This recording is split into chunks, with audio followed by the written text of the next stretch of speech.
बच्चों, पिछली क्लास में मैंने आपको पाठ 11 पढ़ाया था, पौधों में जन्म। उम्मीद करता हूँ कि वो पाठ आपको अच्छे से समझ में आया होगा, और यदि कोई बात समझ में नहीं आती है तो आप क्लास में मुझसे पूछ सकते हैं, या फिर आप क्लास में ना पूछकर मुझे फ़ोन भी कर सकते हैं। किसी भी समय फ़ोन करके मुझसे आप कोई भी प्रश्न पूछ सकते हैं। तो बच्चों, अब आगे बढ़ते हैं और पाठ 12 का अध्ययन करेंगे। पाठ 12 का नाम है लाभदायक एवं हानिकारक पौधे एवं जंतु। देखिए बच्चों, मनुष्य एक विकसित प्राणी है और अपने मस्तिष्क के विकसित होने के कारण वो हमारे चारों ओर उपस्थित जितने भी प्राकृतिक चीज़ें हैं उनका लाभ लेता है और उन्हीं के ऊपर वो निर्भर है। मनुष्य परपोषी है, वो जंतुओं और पौधों पर निर्भर है, उन्हीं से अपना भोजन लेता है और उन्हीं के साथ प्रकृति में रहता भी है। इनमें से अनेक पौधे और जंतु हमारे लिए बहुत लाभकारी हैं और अनेक जंतु और पौधे हमारे लिए हानिकारक भी हैं।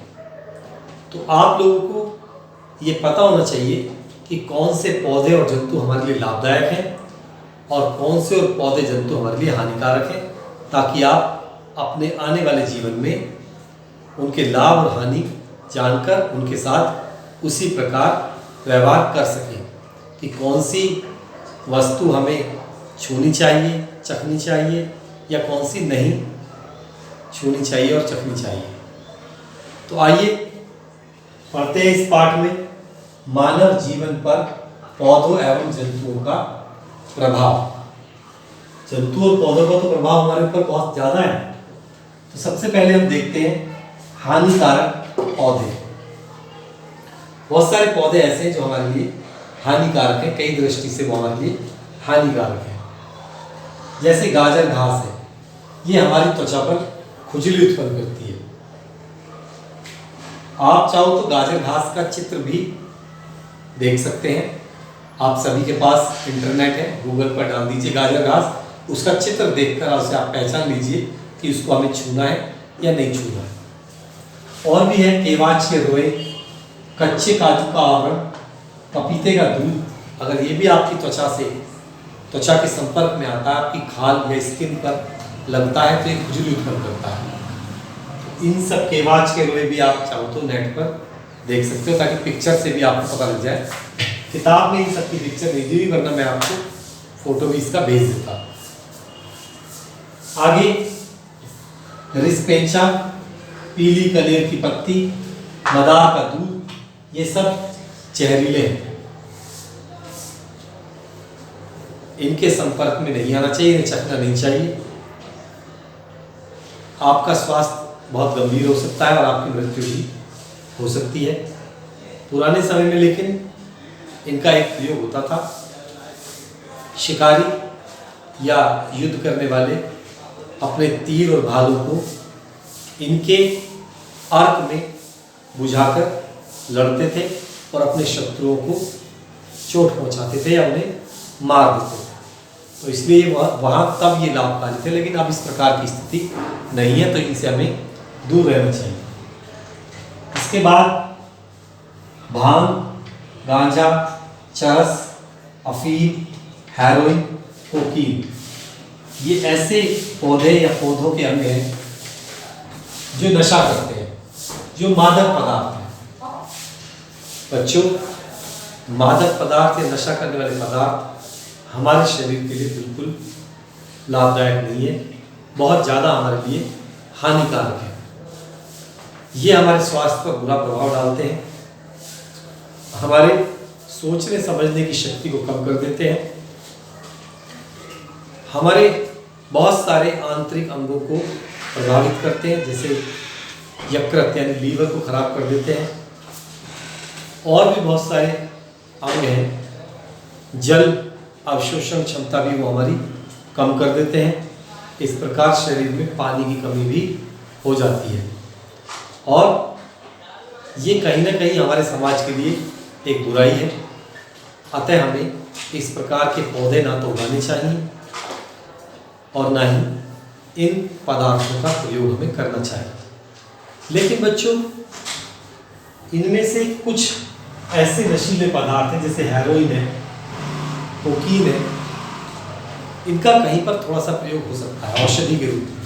जैसे हम बड़े बड़े ऑपरेशन करते हैं तो वहाँ पर बेहोश करने के लिए इस प्रकार के पदार्थों का प्रयोग कर लेते हैं, या फिर अगर किसी को बहुत दर्द है तो वहाँ पर वो इन पदार्थों का प्रयोग कर सकता है। और बच्चों, तो मैंने बताया कि ये अल्प मात्रा में औषधि के रूप में प्रयोग होते हैं। ठीक है, कोई भी चीज़ है वैसे तो उसकी अधिक मात्रा हमारे लिए हानिकारक ही होती है, कम मात्रा में वो एक दवाई के रूप में भी प्रयोग की जा सकती है। आगे बढ़ते हैं। कवक। कवक एक ऐसा पौधा है, बहुत सूक्ष्म पौधा है, जो हमारे लिए और हमारे भोजन के लिए भी बहुत हानिकारक है। अगर हमें कवक का संक्रमण होता है तो कवक के संक्रमण में दाद, खाज, खुजली ये सब आते हैं। ये सब बहुत ही खतरनाक बीमारियां हैं। इनसे मृत्यु तो नहीं होती, लेकिन जो मनुष्य है वो इनसे बहुत परेशान होता है, उसका जीवन बहुत दुखी हो जाता है। तो कवक एक बहुत हानिकारक पौधा है हमारे लिए। हो सके इससे कैसे बचा जाए? कवक से बचने का सबसे आसान तरीका है अपने शरीर को साफ रखना। रोज नहाएं हम लोग, और साबुन से नहाएं, या फिर साबुन ऐसा प्रयोग करें जैसे डेटॉल है, या डेटॉल लिक्विड भी आता है। सप्ताह में एक बार अपने नहाने के पानी में डेटॉल के 2 ढक्कन डालकर नहाएं। कपड़े धोते समय अपने कपड़ों को डेटॉल बाल्टी में डेटॉल 2 ढक्कन डालकर उन्हें भिगोएं। छोटा सा खर्चा है, लेकिन कवक के संक्रमण से आप बच सकते हैं। आप और सस्ता चाहते हैं तो नीम की पत्तियों को पानी में उबालकर उसमें स्नान कर सकते हैं, और आप नीम की जो नई नई कोमल पत्तियां हैं उन्हें खाकर भी अपने रक्त को साफ कर सकते हैं। इस प्रकार का इन्फेक्शन खत्म हो सकता है।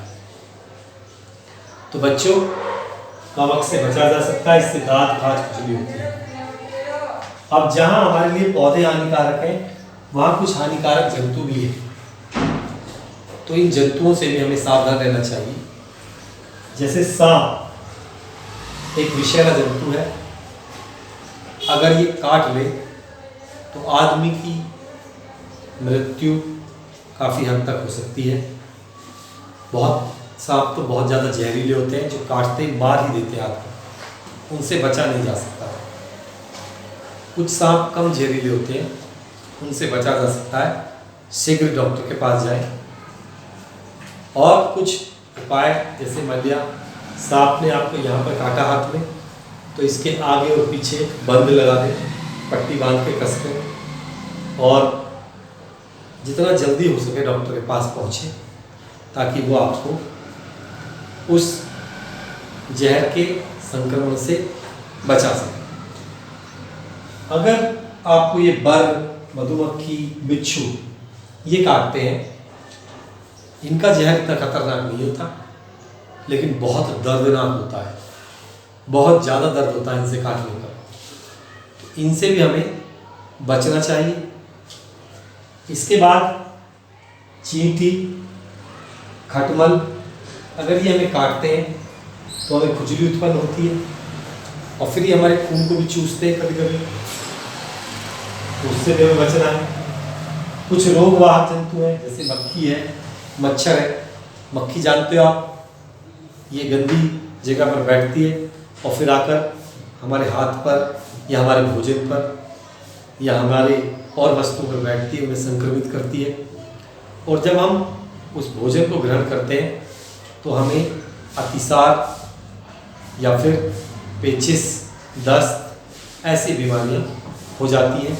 तो हमें इनसे बचना है, अपने खाने को ढक कर रखना है और हो सके तो मक्खियाँ आपके घर में ना आए। जालीदार खिड़की दरवाजों का प्रयोग हमें करना चाहिए। इसके बाद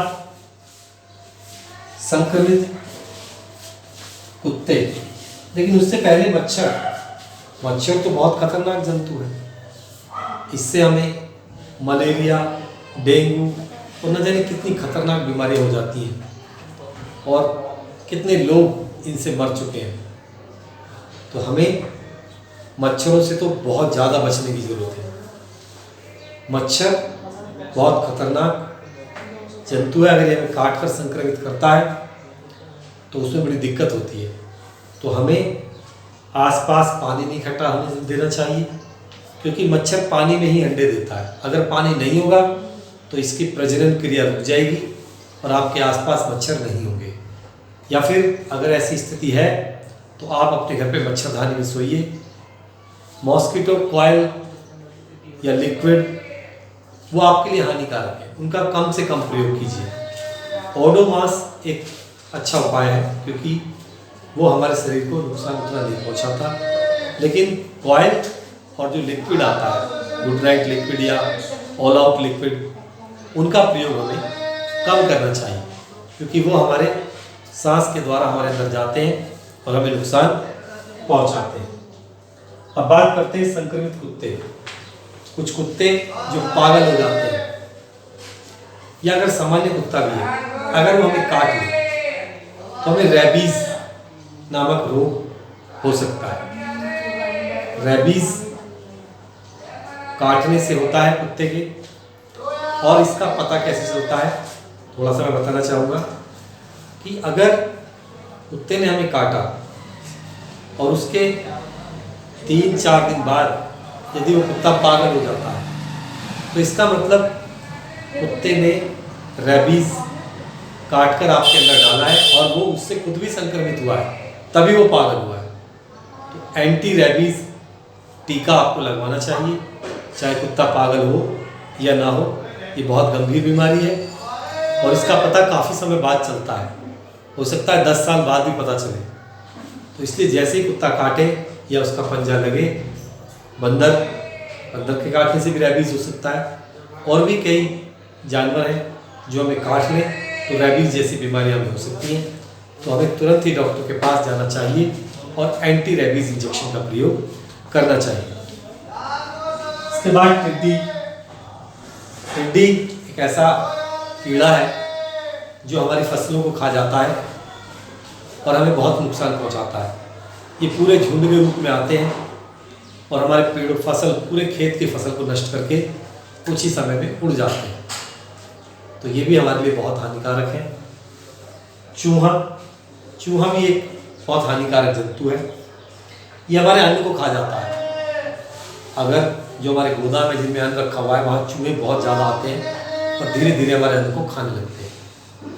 और इससे प्लेग, जैसे आज हम कोरोना वायरस से परेशान हैं, ऐसे एक समय में हम प्लेग से परेशान थे जो चूहों के द्वारा फैलता है। बहुत खतरनाक बीमारी थी।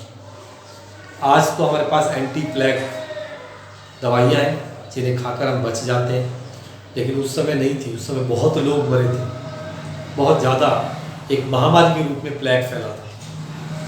तो बच्चों, इस प्रकार आपने हानिकारक जंतुओं और पौधों के बारे में मुझसे पढ़ा। तो बच्चों, आपको मैंने हानिकारक जंतु और पौधों दोनों के बारे में बता दिया है और उम्मीद करता हूँ कि आप इनसे सावधान रहेंगे, अपने आप को स्वस्थ रखेंगे और जो भी मैंने उपाय बताए हैं आप उनका अनुसरण करेंगे। इस प्रकार इस पाठ में मैं आज आपको इतना ही पढ़ाऊँगा। जितनी भी बातें मैंने बताई हैं, वीडियो को 2-3 बार जरूर देखें, वीडियो लाइक करें, सब्सक्राइब करें, बेल आइकन दबा दें ताकि आपको तुरंत ही वीडियो मिल जाए जैसे मैं यूट्यूब पर डालूँ। और इस प्रकार मुझे भी अच्छा लगेगा जब आप मेरी वीडियो लाइक करेंगे, मेरा मनोबल बढ़ेगा मुझे प्रोत्साहन मिलेगा ताकि मैं आपके लिए अच्छी अच्छी वीडियो बनाऊं। तो बच्चों, स्वस्थ रहिए, स्वच्छ रहिए और घर में रहिए। कोरोना एक खतरनाक बीमारी है जो हमारे चारों तरफ है। तो आज की क्लास में इतना ही। नमस्कार, धन्यवाद।